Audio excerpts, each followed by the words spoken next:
Hello and welcome to another episode of Seventh Tier Podcast, a weekly Storybook Brawl podcast focused on strategy and high-level play. My name is Jethro, and I am joined this week and every week by your friend and mine, the best advent calendar streamer I know.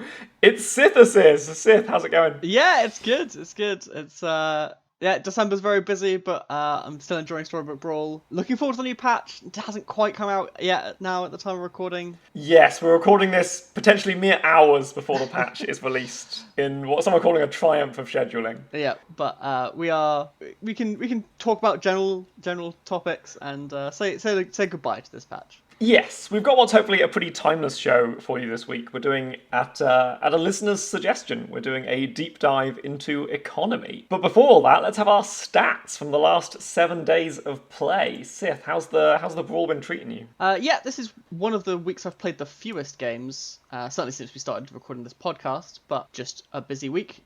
So I have played 32 games with an average placement of 2.88, with 16 crowns and 24 top fours. So that's, once I make top four, 2/3 of the time I crown, apparently. What is second, third, and fourth? Indeed. Someone teach Syth how to come third. So this week I've been busy, as with most weeks, and I've ground up to Mythic, which is great. Qualified for next month's tournament. Yeah, we both made Mythic this week.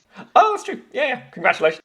I've played 71 total games, 47 top fours, but only 13 crowns. So for anyone keeping track at home, that's twice as many games as Matt, and 3 fewer crowns. For an average placement of 3.63, which is definitely still enough to be climbing up the ladder. Yep, for sure. Anything been odd for you in the last week of the queues? Anything you want to highlight? No, I don't think so. For me, really, this is one of the only weeks where I haven't really changed my tier list at all based on my play. I've been continuing to be impressed by Horde Dragon more than I would have expected. Apocalypse still massively performing. Yeah, just the heroes I have at the top of my tier list continuing to show up and perform. And yeah, I think just again, relatively low sample size for me. Nothing hugely stand out. Speaking of low sample sizes, I made a massive punt this week, and I played a single game this patch as Trophy Hunter. And because I came second, Trophy Hunter is now at the top of my hero stats, but only with 1 game played, so it's meaningless. They just happen to be there. I wanted to highlight quickly Mask. I know you have Mask very low, and with good reason.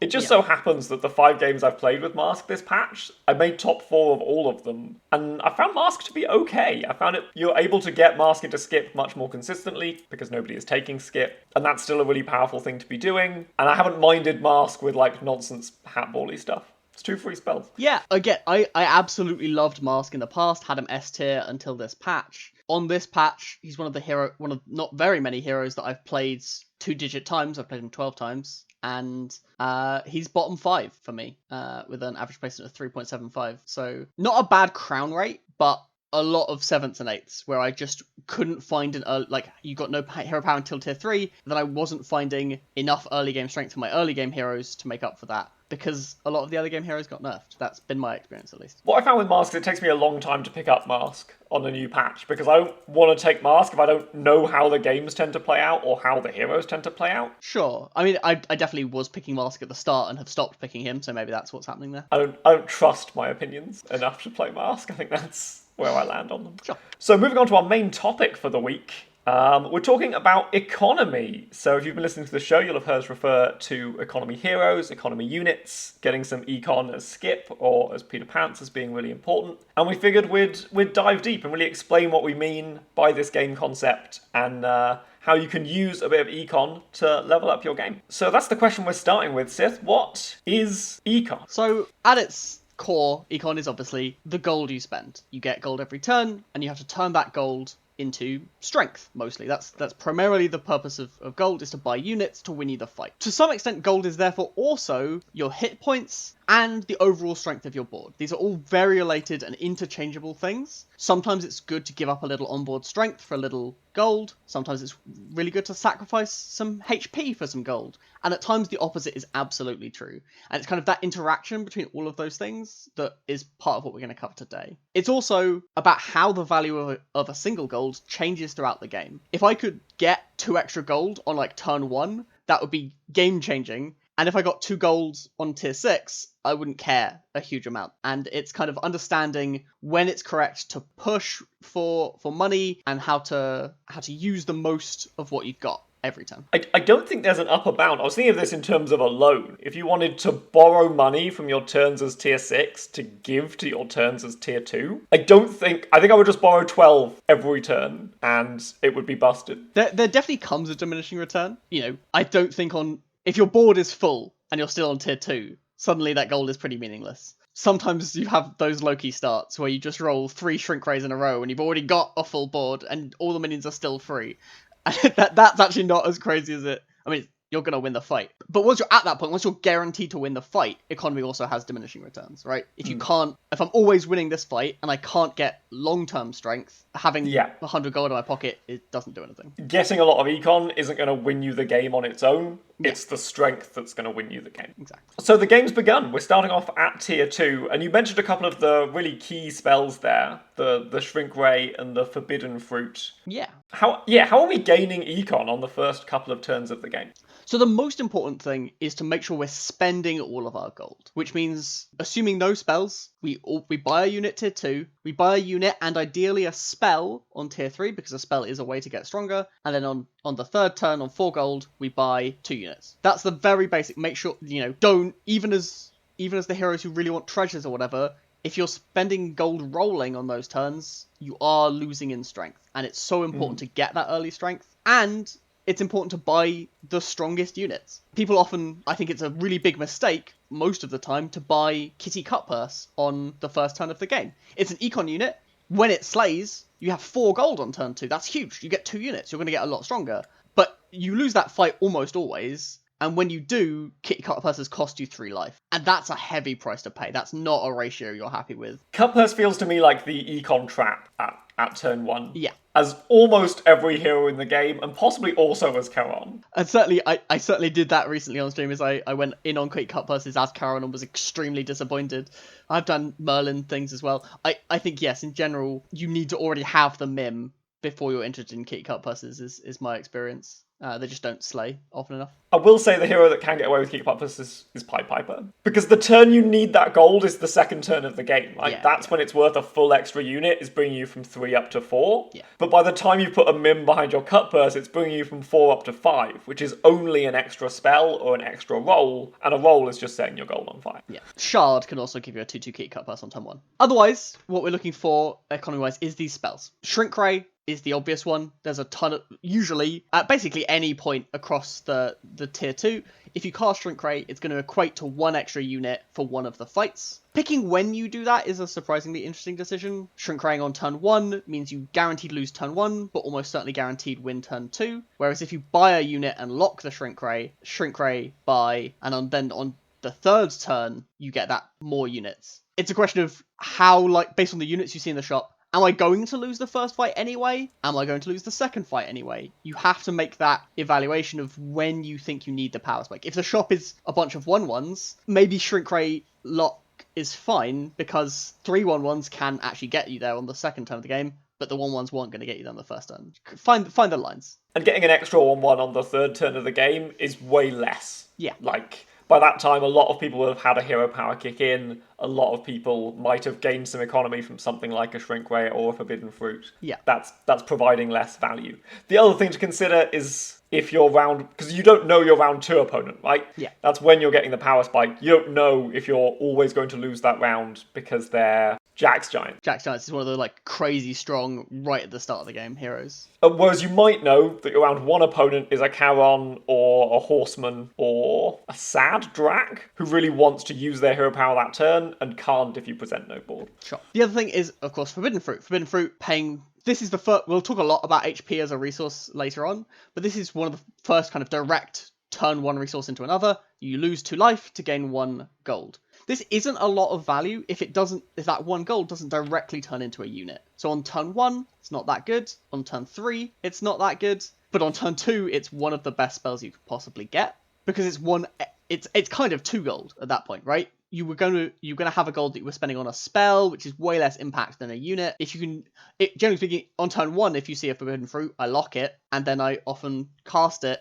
later on. How often do you cast Forbidden Fruit on turn 1 in order to roll the shop? Almost never. Sometimes, if I have, for example, if I have a Cinderella and I'm a hero who has specific treasure synergies, I might Cinderella by the coin roll. If we're Celestial Tiger and we want to get that Cinderella there as quickly as possible, so that our Ring of Regen can really do some work or whatever it is. Also that the locked chest has time to open, there's reasons you might aggressively want to do that. But generally speaking, and there are a few other heroes, things like Snow Angel can also, like, the difference between buying a good unit and buying an evil unit early is so big for Snow Angel. It is worth rolling that shot because it's going to pay for itself, like, hugely in like 2 turns time.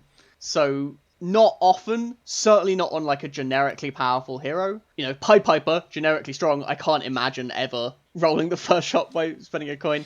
But there are lines and times that I would do that. But not rarely, I think. Forbidden Fruit is another one we're going to talk about later, really drops off a cliff.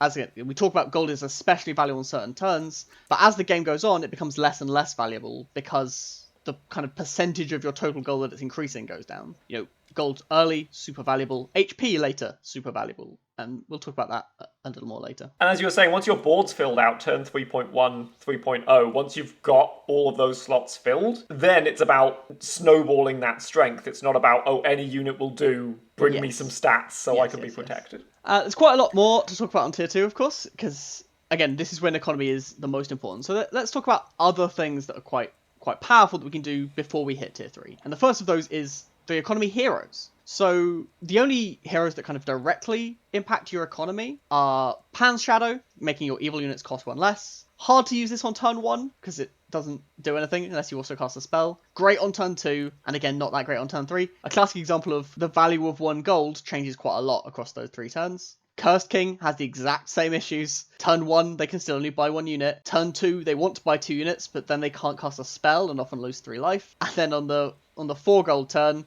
again, having 5 gold there doesn't let you buy 1 extra unit, and you kind of have to buy a spell. It leaves you super open as Cursed King to the variance of what spells and units you're seeing in those early shops. Yes. Like my last Cursed King game, I had a Forbidden Fruit on turn 1 and a free roll on turn 2. And it felt like I couldn't lose. Yeah, absolutely. But when you get when you get a shop with no evil units and your spell is give an evil unit +1/+1, you're just taking 3 life for no reason. And yeah, you're starting the game by punching yourself in the face, which is the opposite of Econ. The kind of other, a little less direct Econ heroes, Horsemen, obviously just give you more units. I tend to cast my Kidnaps very early because, again, an extra unit has a ton of value early. Being able to present 5 units when everyone else is presenting 4 is no matter what they are, is a huge increase in relative power. The 2-drops in general, pretty flat in power level. Whoever has more, usually favoured, eggs notwithstanding. That unit is always worth at least 1 gold. You can always throw it back into the shop whenever you want to. As you've mentioned before, you can get a golden chicken as Horseman and feel broken. Well, yes. And then Snow Angel, again, if things go well for you, it's not unrealistic at all to expect to have bought 3 good minions on the 3rd turn of the game, and then you're up a minion in that way. Again, the power level is super flat on those. It doesn't matter that they're not synergistic or whatever, you just have more units than the other person. Also, all the tier 2 units are pretty decent. And then finally, not really relevant at this tier, but is an Econ hero. We've got Zelhua, and a really good example of why early economy outweighs late game economy. Zelhua makes your 4, 5, and 6 tier units cost only 3, which is saving you half price tier 6 units is crazy. But because it doesn't kick in until like halfway through the game, it can get away with being a way bigger economy bonus than these heroes that have the economy right from turn 1. I will also say, I think it is worth mentioning, these economy heroes are on average quite bad. Like, none of these are above B tier on your tier list at the moment. Like, the highest one is Zelhua. Yeah, who's kind of doing its own thing. And a lot of them, I think, are the worst heroes in the game. Like, Snow Angel and Pan Shadow are really very bad. And part of the reason for this is that, yes, you're very likely to win that fight on turn 3. Like, you are stronger than average during the tier 2. But you don't take that much damage when you lose the fights in tier 2. And none of the tier 2 units scale particularly well. It's hard to leverage, cool, I won all my fights in tier 2. Now I can go into tier 3 and turn that into later game strength. In tier 3, there are more ways to do that. But there aren't ways to do that during tier 2. None of the units scale particularly well. I mean, Chicken, going into tier 3 with a bunch of chickens to let you buy more tier 3 units is sort of scaling, but it's hard to turn that into strength. That's why, as Snow Angel, the only powerful thing you can really do is collect Easter egg, because that's a great amount of scaling on a tier 2 treasure. Whereas compared to Zelhua, there's a lot of good tier 4 plus units that scale and that snowball you into the late game, and that's the point in the game where you're taking 10 plus damage for losing a fight. Like, that's where the strength is really important. So one of the other ways you can, well, the only real way you can get long-term advantage from these early economy things is with triples. So there are several tier 2 treasures that give you economy sort of bonuses, and some of them are really worth mentioning. And the second best treasure, which always gives you economy. 2 gold. Indeed. So it is worth considering, especially with these econ treasures. Do compare them to 2 gold right now. We're saying gold now is more valuable than gold in the future, and Spinning Wheel is one of the best examples of this. Spinning Wheel is 1 gold per turn until you replace it, which is not the rest of the game. You're never going to keep it all the way, but you know. Sometimes you come 7th. I know that Syth doesn't, but sometimes you do take Spinning Wheel and then you come 7th. How? It's a really good treasure. Spinning Wheel, 1 gold per turn for the whole game. If you get this early enough, it can be 7 or 8 gold. Yes, it's a long-term investment rather than 2 gold right now, but there are plenty of turns where that is way, way more valuable. It's a really good treasure. One of the better tier 2 treasures, especially early. Well worth considering. Piggy Bank. Piggy Bank could be its own episode. Yes. Let's quickly do the Piggy Bank tangent now. I think this is worth talking about. So Piggy Bank, the goal of Piggy Bank is mostly to pretend to be Spinning Wheel. And sometimes it does that job much, much better. But realistically, what it's trying to do is save you 1 or 2 gold here and there. For example, when you are at the end of your turn and you click roll because you have a gold floating, if you see any units, you're not going to have enough to buy them a lot of the time unless you have a full hand or whatever. So you're basically throwing gold away. And when you lock the shop, it kind of costs you 1 gold. And this is a relatively, it's a very common phrase in other auto battlers, and certainly the ones with more complex economy systems. But yeah, locking the shop costs a gold because you are seeing fewer minions. By rolling that shop, you were going to see those minions anyway. That gold has just kind of gone nowhere. It's as if at the start of your turn, you always get a free roll to a new shop. Yes, and by locking, you're giving that up. Yeah, you can imagine an auto battler where the shop only changes when you choose to spend a gold to roll it. And when you come back from a fight, it's always the last shop that you left. That'd be a very different experience. Yes.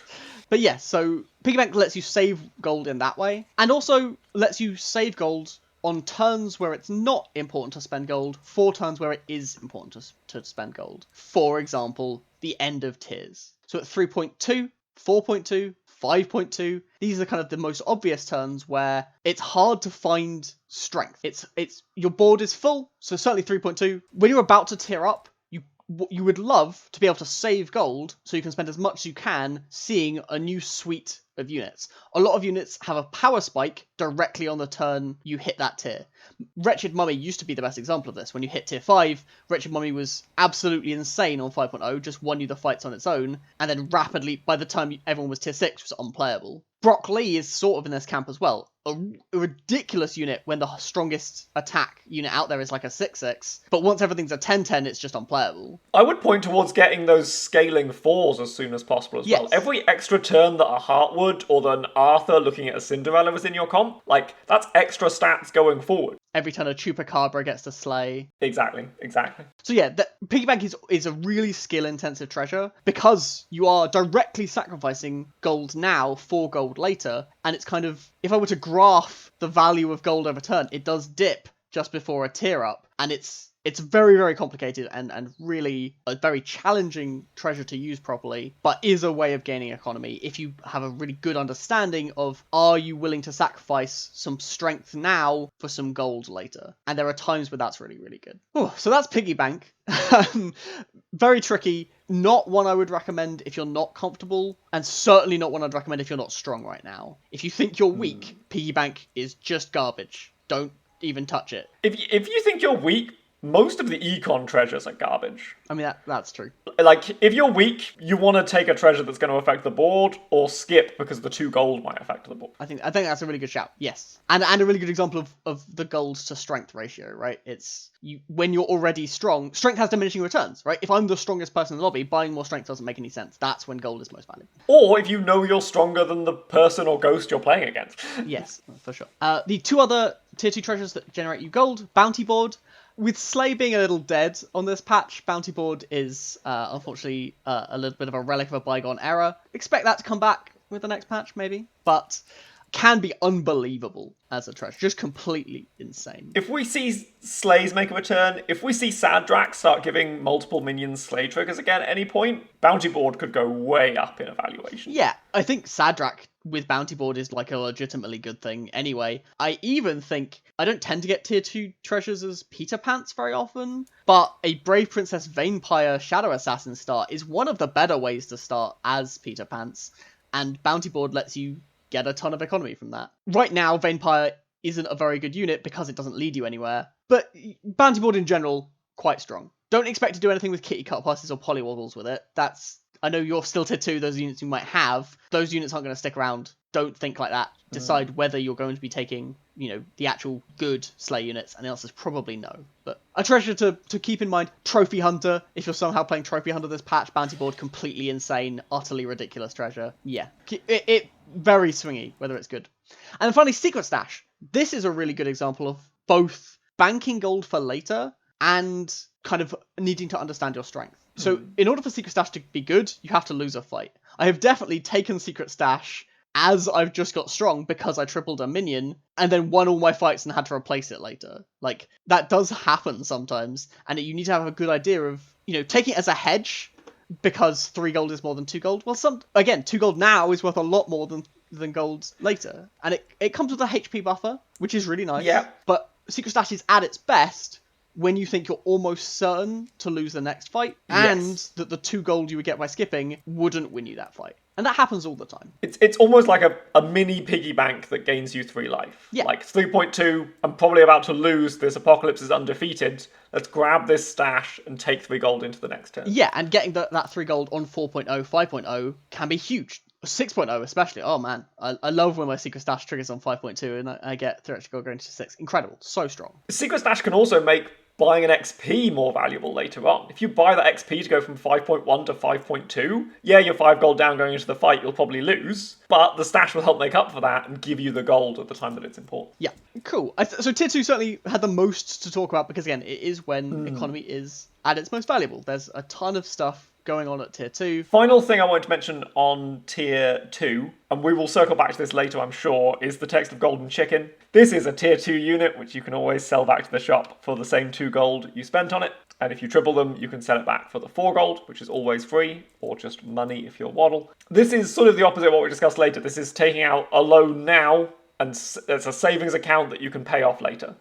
You can stick the chicken in your hand or on your board, and you can always get that gold back later. Yes. It's not often you do this on the early turns of the game, because your gold on that turn is so important. I mean, the very early turns of the game, a 2-2 is a fine unit, right? That's the thing. Is the reason you can get away with buying a chicken on the first turn of the game is it's fine. A 2-2 might win you the fight. The average stats for a 2-drop is roughly a 2-2. But yes, mostly chicken does its best work on those dip in economy turns, 3.2, 4.2, where you can bank that for the next gold. And that's actually certainly on 5.2. Often, if my comp just can't get any stronger, the way I get stronger is find the 6 drops I need. Banking as much gold, holding some golden chickens, is one of the best ways to make sure you find what you're looking for once you hit that tier 6. Dwarves is the best example of a comp that does this. Yes. Dwarves cannot... The only good tier 5 dwarf isn't good. Angry is not a very strong unit, but the power spike you get from Lordy is obscene, and so just holding as much gold as possible so that when you hit tier 6, you maximize your odds of finding it is pivotal. Moving on to tier 3, and this is where the econ units really just go wild. Yeah, Syth, do you want to just take 4 minutes and talk about your love for the Big Pig? Yeah, so Big Pig is a really classic kind of reverse noob trap, I guess, where a lot of people look at the Big Pig as a downside unit. We should let everyone know that this is the unit Prized Pig. It's a 3/6 animal on tier 3. If it survives a brawl, you get 2 gold, plus 2 gold going to the next shop. And if it dies, it gives your opponent 1 gold. Yes. So, again, classic reverse noob trap. People look at the downside, they see, I'm giving my opponents gold. That's really bad. And I'm not sure it'll survive. Well, there's 2 things there. One, a 3-mana 3/6 is one of the biggest possible units you can be buying on that turn of the game. It's actually huge. White Stag is like more stats, But basically nothing else is matching the size of a prize pig. So it's one of the best units to help you, usually an economy unit is below average stats, and it makes up for it by paying for itself. Prize pig is huge. It's really good at protecting itself. Prize pig looks like it's paying for its stats by having a downside in its ability. Yes. But realistically, this is also a fairly complex kind of thing to understand, is giving 1 gold to the opponent you just faced basically doesn't matter even a little bit. You have 7 other opponents you have 7 opponents. Giving one of them 1 gold might not even matter to you ever, because if you make one of your opponents strong, they're just going to deal more damage to the other people in the lobby. You cannot face that person again, certainly not straight away, and maybe not for a while. It's kind of completely fine. In some ways, you benefit from that person being stronger. Exactly. Then other people in the lobby see someone being strong and have to make weaker plays. The only time that this can snowball out of control is if you give someone access to a bunch of extra scaling or something very early. But that happens rarely enough with this 1 gold you're giving them that it should even be a concern. Prize Pig is not a unit I think of as having a downside realistically. I think of mostly as an upside. I mean, this sounds very silly, but definitely comes up. I have put copycats in front of Prized Pig because I cared so little about the downside of giving my opponent 1 gold, and it was the best positioning to win the fight. Copycat in front of a pig helped me win the fight to keep the pig alive. If the copycat attacked and triggered it, I still don't care. If I give my opponent 1 gold and I get 2 gold, deal. Every day of the week. 100%. I've played Prize Pig as Trophy Hunter back in the day. It's not good. Don't... Yes, it's a downside. Don't aim to do it. Just keep slaying and the coin animation plays over and over again. It's rough. But yeah, Prize Pig is one of the... Not only just a really good 3-drop unit, it's one of the units I most want to see after White Stag. It doesn't have a downside, it has a ton of upside. I haven't even talked about the upside. It gives you 2 gold. That is a huge increase. You buy this on 3.0 and you win the fight, which is likely because you bought a 3/6. Having 8 gold instead of 6 gold on 3.1 is a massive increase. That's a huge power spike. And that power spike allows you to buy more things that protect the pig and continue to be strong. It's a snowballing minion in a really powerful way. This is a great chance to segue into the real advantage of Econ on turn 3, which is that you finally have somewhere decent to spend it. Once you hit tier 3, you unlock XP spells in the shop, which are the best place to dump excess gold if you have it on a given turn. Yeah. Yeah, whereas on tier 2, all you're doing is filling out a board with units, investing in some chickens, or what have you. Tier 3, and this is part of what makes Loki so interesting, right, is that Loki gives you a ton of economy. You gain a whole free spell every turn, you can get extra minions out of the shop early, but your only thing to do with that is roll the shop more and try and triple more minions or buy more minions. Yeah. You don't have access to the spells necessary to snowball a game plan together. Yes, yeah. If Loki could turn off his hero power after his early econ, he would be unbelievably strong. But yes, the fact that he might easily be the strongest mid-game hero sometimes when he high rolls, but can't necessarily turn that into, I'm also the first person to tier 6, I'm also, going to be scaling the most.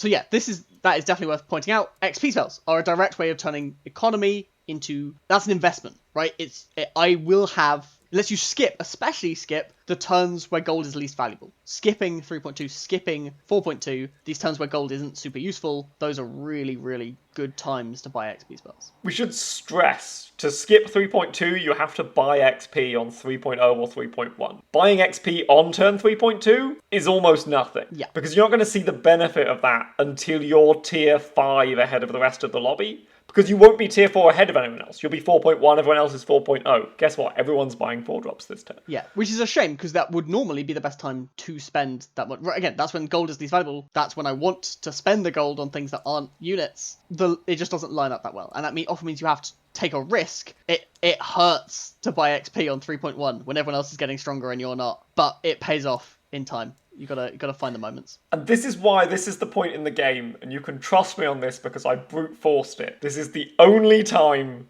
to buy Gingerbread Party. Yeah. Gingerbread Party is doing the same thing as XP, in that it's making you stronger later, it's giving you snowballing power, and it's really expensive as a spell to buy out of the shop. Which means that, for anyone listening, if you never buy Gingerbread Party again, it will be better for you than if you buy it all the time. And I can say this because I've spent a month buying it all the time. I bought Gingerbread Party as Skip. I shouldn't have done that. Yes. I mean, this was because I speculated Ginger Party early was really powerful. When you get Ginger Party at random, off Loki or off Genie's Wish, it is crazy strong. 3 gold is a lot to spend. And again, early economy, early strength can snowball out of control in a negative way. If you sacrifice a bunch of early strength for some later strength, suddenly you can't take pigs, you can't take these other economy units, and it looks really rough for you. Yeah, we're revisiting this from like episode 2 or whatever. Where we spec'd about it. There's a couple of other middling econ units to mention at tier 3 as well. They're nowhere near the quality of the pig, and we've got to stress that. Yeah, and this is mostly because they actually sacrifice stats for economy, right? Both Lucky and Ogre Princess are 3/2s that generate you economy. Like Ogre Princess gives you a random unit when she slays, and Lucky reduces the cost of a random character in your shop by 2 when it dies. So Lucky tends to be the more reliable economy, certainly during tier 3, making 2 drops cost 0 and making 3 drops cost 1, always net positive. Because you're always going to buy the unit, and at worst, you have a 3 drop that you can sell back for equal value, and at best, that's a 3 drop that you can work towards a triple, or maybe pivot towards, or whatever. Or replace a 2 drop. You genuinely gain strength. At worst, you bank a gold. At best, it's a unit you want. And Ogre Princess, often called the more expensive kitty cut purse, unfortunately does just give you a random unit. Sometimes that's really good. Sometimes it's a 3 drop that works towards a triple. Sometimes it's a golden chicken. There's plenty of times where it can be above average. Sometimes it's a quest character, and you can no longer see that quest character in the shop. Hooray! But mostly she's a little underwhelming. She is quite easy to make better. She's a princess and a monster. She can be worm-rooted, she can be supported, she can get quite strong. At that point, you're investing gold into an economy unit rather than gold into a unit that was already good. It's a little rough at that point. Yeah, you're a little bit of a snake eating its own tail. I will mention with Ogre Princess that it gets a lot better when it's golden. Yep. When it's golden, it's giving you a unit of your tier, which is always sort of saving you the maximum to compare it to Lucky, and giving you more powerful units if you've got a big princess brawling in tier 4 or even in tier 5. Whereas Lucky, when it's golden, yes, it reduces it by 4, which means it's still free all the way up to tier 5, but it's still just a random unit, and sometimes it doesn't matter. Like, it was always a 2 drop that it was making cost 2 less or 4 less, it's the same. Lucky, also worth mentioning, does fall off very quickly once you hit tier 4, reducing a Puff Puff from 4 gold to 2 gold. Well, I wasn't going to buy the Puff Puff even for half price. Puff Puff perhaps the best example. Syth, what are you doing? We can't come out as a podcast that's opposed to Puff Puffs. We have to continue the bluff that we believe Puff Puffs are the strongest thing, but no one ever mentions it. Sure. Lucky very quickly, once the units it's discounting aren't units you're interested in buying, even at half price, falls off, but can be quite strong. Yeah, so those are the direct economy units on tier 3. None of the tier 3 treasures generate you any direct economic value. The tier 3 treasures tend to be a power spiky thing. They make you strong. They don't give you scaling, they don't give you money, they make you strong. And that's part of the reason tier 3 treasures are quite good, especially very early. I guess the one to call economy is Merlin's Hat, given that it makes your spells cost 2 less. Obviously, we often think of Hat as a hat ball combo. It's to do the spells build. But actually, part of the reason I take Merlin's Hat over Crystal Ball in a vacuum is that if you take Merlin's Hat and it discounts 3 XP spells or something across the game, it's just saved you 6 or 7 gold. That's a really powerful economy spell. It's almost always better than spinning gold for that purpose. I was going to say, if we compare that to spinning gold, Yeah. it's sort of the tier 3 equivalent. It is the tier 3 spinning gold. Yeah, and it's a good amount better. So yeah, Merlin's Hat is an economy treasure in a kind of roundabout way, and well worth considering. As I'm strong, I want to save myself some money. Merlin's Hat does that. So now that we've finished tier 3, we're getting to the point in the game where econ is really starting to fall off. By tier 4, we should be focused on our units, we should be focused on power scaling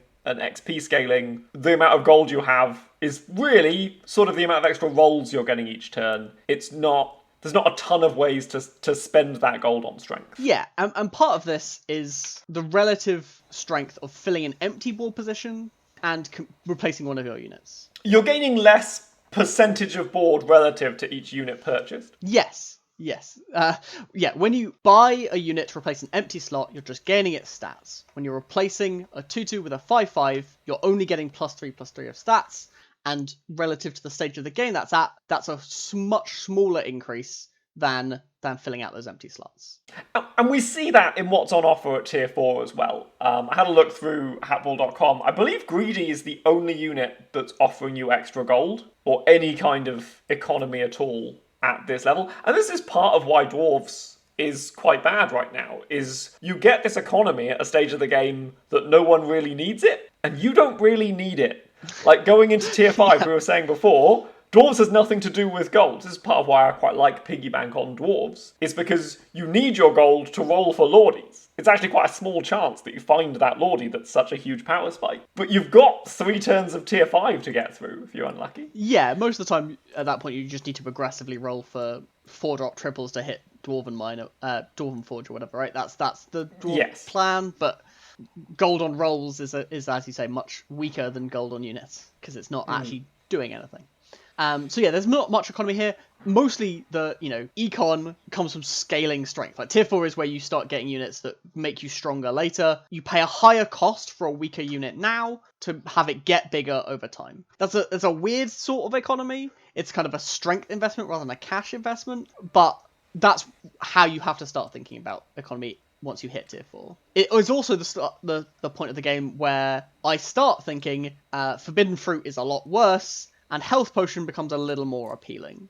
Tier 4 is probably a little early for Health Potion, but there is this kind of sliding scale as Forbidden Fruit gets worse and worse and worse and worse, to the point on Tier 6 it's like vastly unplayable, and Health Potion kind of goes up. It probably plateaus at some point, where it's just worse than a roll, but Health Potion can be incredibly valuable, and this kind of Tier 4 is where I start thinking about that. And Tier 4 as well is when you start getting those hats and those horns to make the Health Potion just an automatic buy. Tier 4 sees a lot of really interesting econ-based treasures. Yeah. In the form of, there's Hidden Cash, which at the end of a brawl, if you didn't win, you get 3 gold. Yes. And if you did win, you get +3/+3 to one of your surviving units. Worded so that if you tie, it still does something. Yes. Fool's Gold is Loki's gold. I've stopped taking this on non-Loki heroes. It's +4 gold every round, but you no longer see any spells in your shop. Yeah, Fool's Gold actually probably worth a bit of an aside. So on Loki, it's just +4 gold a turn. That's actually insane. It's a huge part of why I go for Tier 4 treasures and collect mice and stuff as Loki, is actually Fool's Gold is completely insane on that hero. It's also a treasure that is extremely good early. Like, if you can get a triple mouse or something during Tier 2, during Tier 3, if you're Horde Dragon, you triple a 3-drop very early, Fool's Gold is incredible. +4 gold per turn when you only have 6 or 7 gold is ridiculous. You will find a way to turn that into strength. When you're getting +50% of your gold reserves, that's nonsense. Absolutely. And also, that gold's going to help you find the treasures necessary to replace the Fool's Gold later. Yes, this is the thing, is that Fool's Gold is definitely better if you already have some other treasures, so that you can replace it. By the time you get to Tier 6, it's one of the reasons Loki is a bad late-game hero. You want to be able to cast Pigomorphs, you want to be able to cast buff spells, Knighthoods. Plenty of the Tier 6 spell pool is game-winningly good, and not even seeing that to get 4 extra rolls every turn is not very valuable. It also has the other problem of, if I'm already strong, I can't see XP spells. It's one of that's the main downside. Like, if Fool's Gold said you can't buy non-XP spells, it would be excellent. XP spells are the thing I want to do. If I'm strong, I want to buy XP spells and get scaling. Even if I have all the units in the world, there is diminishing returns on extra cash, and Fool's Gold is a really good example of that. You just don't play against enough of the lobby to kill all of them before you're Tier 6. Yeah. So no matter how strong you are, you're going to have to play a late game with somebody. It's actually a good example of a really strong tournament treasure, because it's a really good come third treasure. And in tournaments, that's extremely good. And in ladder, that's not great. But yeah, that's one thing. Hidden Cash is a weaker treasure, partly because it's only the good... Genuinely, if it was... The good half is the 3 gold. But to get that, you have to lose the fights. And I don't want to lose the fights. I really value my health. And so it kind of... If you can get away with tying every fight, which some builds surprisingly can. Ninth Book of Merlin Mages. Go Ninth Book, yeah.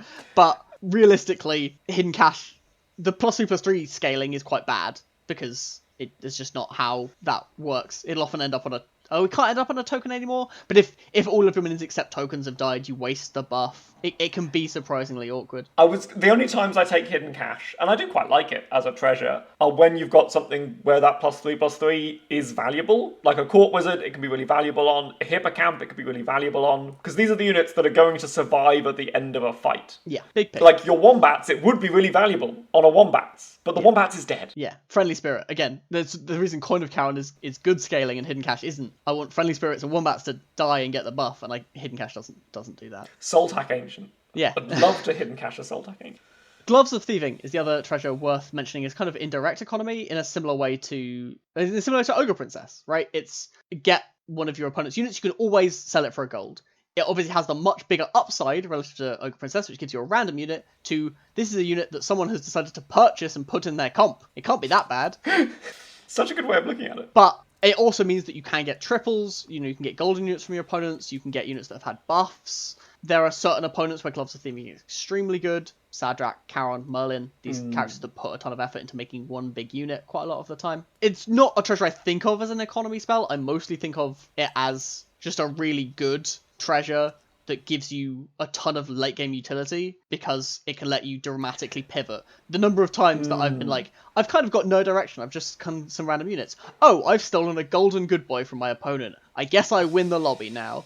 Like, it's Gloves of Thieving, it just has a ton of upside while being, at worst, a spinning gold, which is pretty good. I would describe Gloves of Thieving as, in some instances, giving you so much econ that you missed that what it gave you was econ. Yeah. Because a buffed golden good boy, you were getting a good boy, but that's 6 gold, a knighthood, that's 12 gold, a +10/+0, that's 3 to 4 gold.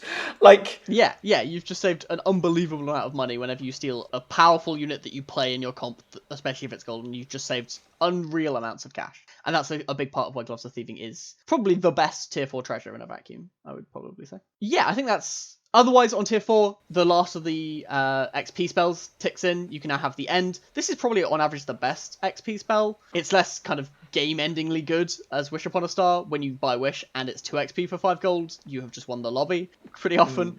But the End allowing you to spend effectively 4 gold. If you're casting the End on a unit we're going to sell anyway, it does always cost 4 gold. But it comes with a whole bunch of HP. It comes with 5 health potions. Deal. What a bargain. I love health. You can get a lot of value off the End. Next, we're heading into tier 5. Here, again, economy has really fallen off. At this point, by the time we hit tier 5 naturalistically, we're at 11 gold, and any kind of +1 gold here and there is almost completely meaningless, because it's just a pretty small increase relative to the total amount of gold you're willing to spend. When units cost 5, 1 extra gold for the turn often doesn't make the difference between I can buy this unit and I can't buy this unit. Usually it's 1 extra roll, and that isn't that useful. There are a few ways that you can save cash here and there. Nyan is a surprising example because it allows you to buy a tier 5 treasure for only 10 gold, where a tier 5 treasure usually costs 15. It's kind of a roundabout way of doing economy, but it definitely counts. And it's actually one of the better ways to spend gold on tier 5 if you're not sure what you're trying to do, because tier 5 treasures are really good. As dwarves or as Apocalypse often end up just buying a Nyan, what are you going to do? There's no point in becoming stronger. Yes, exactly. If you can evaluate that there isn't a way to gain strength from units, gaining strength from treasures, the best way to do that is Nyan. Aeon is also kind of a very roundabout way of gaining economy, because when it slays, you make your spells cost 1 less. You should treat this as a mage's build around or whatever, much more than an economy unit. Yes, it can technically just play it as a small value engine on its own. It's not very good at that.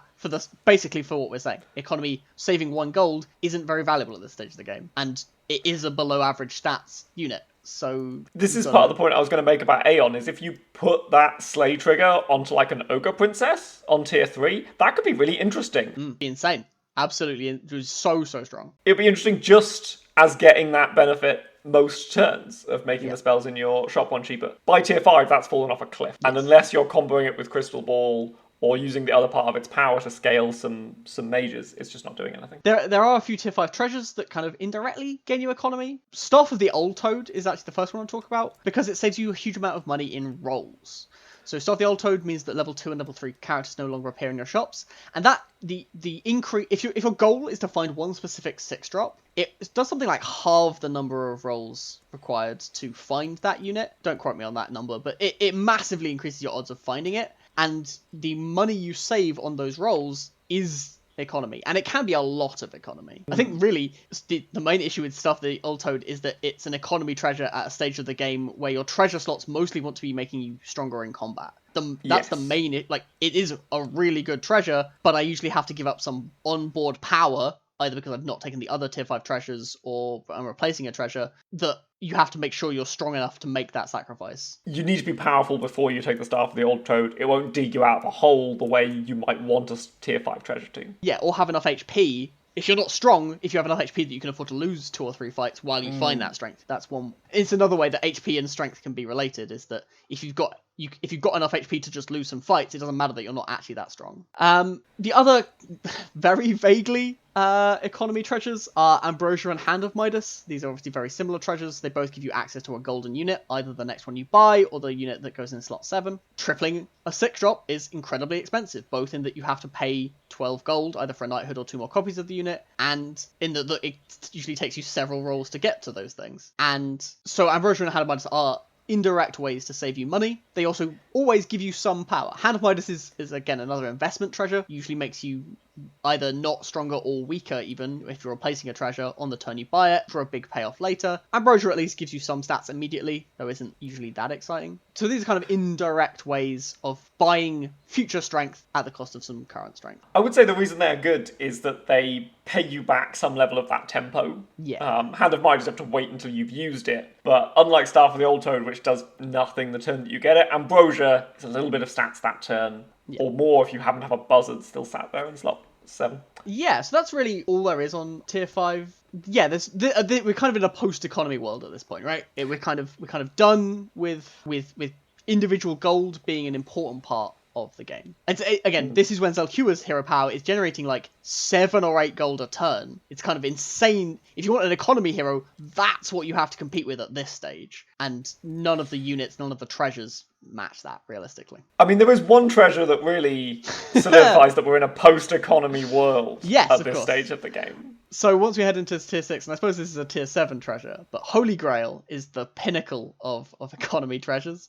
This gives you 1,000 extra gold on your following turn. As the game puts it, this is more gold than you can possibly spend. Realistically, even with very good micro, in the current iteration of the shop, with the lag that sometimes comes up, 70-ish gold is about the absolute cap of the amount that I can spend. 50 is kind of more meaningful. I can reliably spend 50 gold on a turn. And almost all of those are on rolls. You just roll and roll and roll. You try and find a knighthood as the most expensive spell to get value off. And you try your best to make... But it definitely shows that there is a cap, to some extent, on how much stronger you can get from gold alone at that stage of the game. Admittedly, the weird resource that becomes up is time, because fundamentally it is a time-based... Yes, it's one of very few parts of the game that actively stresses your actions per minute. Yeah, that and hatballing.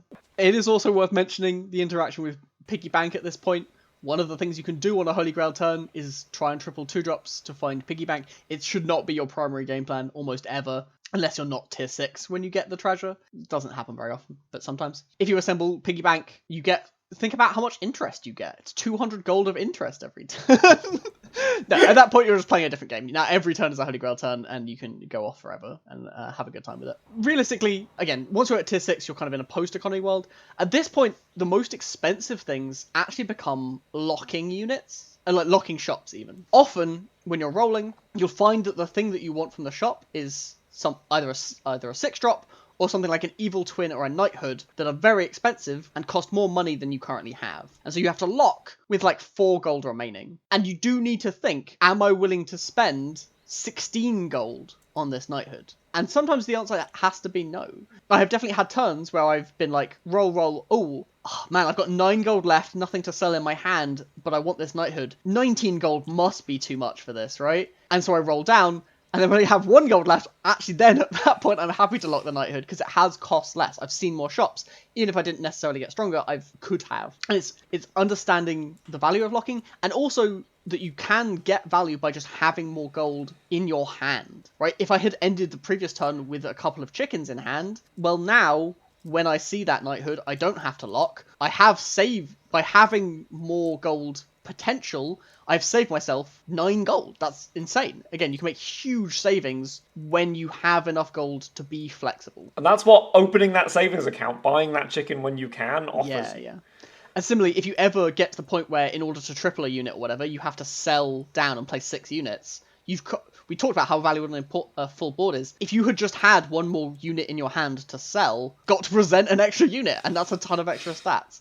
And so generating 1 extra gold isn't super valuable, but being short 1 gold can really, really hurt. Oh, that's a really good way of putting it. So it can be worth, towards the end of a turn, sometimes, rather than just taking 2 rolls, just buy a 2-drop, just bank it. That can be a thing that you can do if, especially on like 5.2, just buy random 2-drops to go into tier 6 with more money, more options, can be a form of economy and a really, really valuable thing to be at least considering. And it's a big something I do as dwarves a lot is buy the random dwarf 2-drops at that point in the game, because you're hatballing onto your Princess White. You know, it's 1 gold for +2/+2 on the Princess White, and I'm banking it to roll for Lordies. Do we have any tier 7 advice for the people at home? We've sort of got into it a little bit with the upper echelons of the late game and how econ factors into that. But thinking about across the whole game... Yeah, I really, again, it comes down to, I don't have a graph, because I don't think a graph would be very meaningful. It is this graph of the value of gold over time and the relative value of health over time. Health at the start,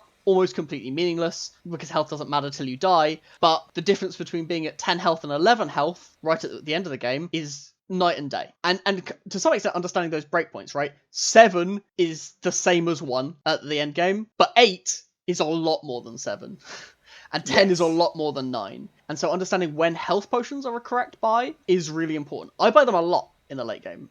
If any time a health potion buys me a fight, it's bought me 12 gold. And potentially much, much more than that. Looking at the ratio like that, it's obscene how much a health potion can give you. Yeah, it's also bought your opponent 12 gold, but, it's not the point. Yes, it's...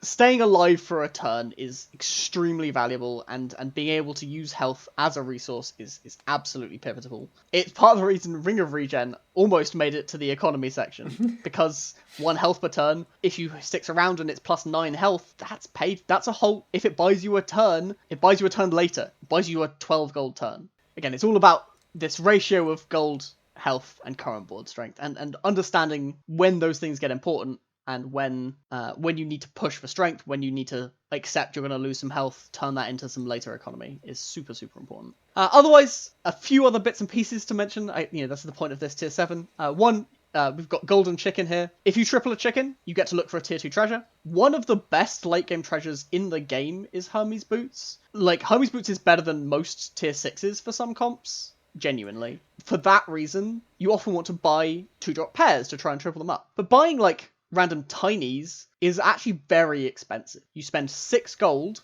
to look at 22 treasures, of which 1 is the thing you want. And the odds on hitting that are not good enough. Yeah, 3 of 22. It's not quite that simple, but yes, you get the hypergeometric calculator out, 1 second. So it's like a 13% chance that you find the thing you're looking for.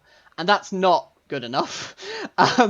Realistically. What's it like if you reduce the pool of treasures by 2? Say I got 2 other tier 2 treasures this game? It with a pool that size, it won't make a huge difference. It'll only be one or two different. Yeah, so if you remove 2 treasures, it goes to 15%, but that's still very, very minimal. So yeah, realistically, having to spend, and it's only 7 gold, right? Because it's only 5 gold because you get to sell the golden 2-drop later. You spent a lot of gold for a not very high chance of finding the thing you want. And you get to skip the treasure. Yeah, Sure, you still spent a lot of gold, especially on the turns where you bought 2 of them but haven't found the 3rd yet, and you're just down 4 gold, right?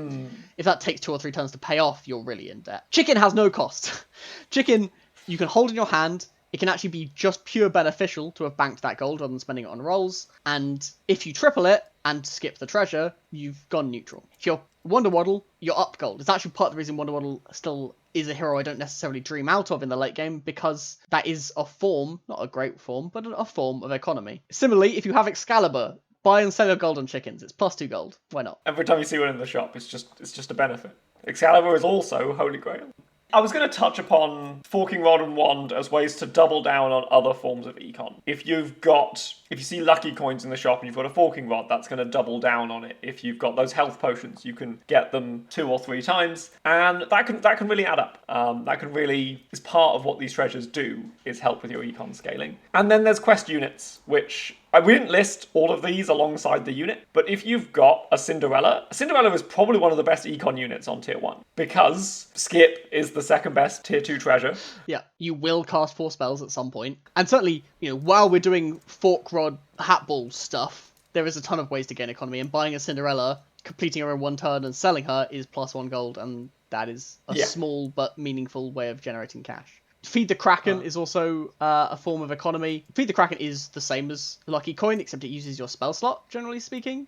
You have to decide how valuable that spell slot is, but Feed the Kraken is +1 gold. Like, it's on some turns, +1 gold is just great. The main downside is you can't then see a better spell in the shop. Free Roll, similarly. Free Roll has the exact same text, right? It's +1 gold, the gold is spent on the roll. Yeah. But there are turns where really the thing that you're rolling for is an XP spell, at which point having to lock a shop with XP in has cost you more gold than you would have possibly saved from casting Free Roll. So yeah, I think that economy, obviously a huge topic. We could definitely talk more about individual bits, piggy bank, the 3.2 turn. There's tons to talk about, but understanding that ratio of gold, HP, and strength, when gold is valuable, when it's not, how to spend it, I think we've done a relatively good job of covering that sort of thing. I agree. I'm prepared to call that a show. I'm gonna say good luck, everyone. Good luck, everyone, in the tournament this weekend. I unfortunately will not be participating. I have other commitments, but I wish everyone the best of luck. Yeah, I'm 50-50 on whether I'll be participating. I learned my lesson from last time. I played at midnight last time, and you could see as I got tireder in my results. So this time I'm playing at 3 a.m., which obviously makes perfect sense. Yeah, good luck on that. I'd like to point out that's not the fault of the tournament organisers. There are plenty of opportunities to play available in my time zone. I'm just unable to take them. Yeah, good luck to anyone competing out there. Let us know how you've done. We'd love to hear stories of people who've checked out the podcast and found any of our advice useful. Absolutely love to hear that. Oh, that would be great. Send us tweets of your sick brags or your bad beat stories. That would be lovely to see. Cool. As always, that's our show. Thank you so much for listening. You can find us on the Discord. I'm Jethro, he's Sythesys. You can follow the podcast on Twitter at 7th Tier Podcast, the number 7, the word podcast. You can also find Syth's stream on twitch.tv/SYTHESYS. We'll be back next week with the same content, but we'll be saying different words. Until then, don't forget, Sir Salty is a British player who is up at 3 a.m. Have a great week.